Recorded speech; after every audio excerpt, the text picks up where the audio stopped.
While walking on the tightrope, I encountered a problem that was even more serious than falling to my death. The police officers in front of me kindly urged me not to do anything foolish. Their urgent tone made it seem as if I would fall into the abyss at any moment, but I just smiled slightly. Under their surprised gaze, I hoisted the balancing pole onto my shoulder. Then I quickly turned around and changed direction again. The whole process was seamless. The two police officers behind me tried to grab me but couldn't reach me. However, I didn't care at all and set off again. This time I wanted to be even crazier. When I was halfway there, I knelt down, but this time I knelt directly on the balance beam. Then I slowly spread my arms and looked down at the crowd below. I felt like a free bird, enjoying the scenery that belonged only to me above the clouds. At that moment, my companions encountered trouble. Another group of police officers rushed forward. It seemed that both sides wanted to pull me back to safety, but my emotions were very stable. Under their astonished gazes, I turned around once more. The police officers could only watch from where they stood. On the tightrope, I was the absolute ruler. Then I made an even more astonishing move. I placed one foot directly on the balancing bar. Even the watching police officers were impressed by me. Their eyes were filled with amazement. After doing all this, I set off again. The two police officers ahead thought I was preparing to return to the rooftop, so they quickly made preparations to assist me. But I wasn't satisfied yet and wasn't going to leave just like that. So I turned around again like a rebellious child. SOB!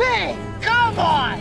Unbelievable! But just as I reached halfway, I suddenly stopped and slowly sat down. At that moment, I felt as though I was sitting on the edge of the world. This sensation was both thrilling and dangerous. The next second, I actually laid down on the steel wire. This was something unimaginable for an ordinary person, but for me, it felt as natural as sleeping in bed. The crowd below grew larger and larger. They all admired me from the bottom of their hearts. However, just as I was immersed in this sense of pride and satisfaction, a seagull suddenly appeared in the sky. Seeing its blood-red eyes, I suddenly had a bad feeling. I quickly got up, intending to end this unprecedented challenge. Suddenly, a screw popped loose. I nearly lost my balance and fell into the abyss.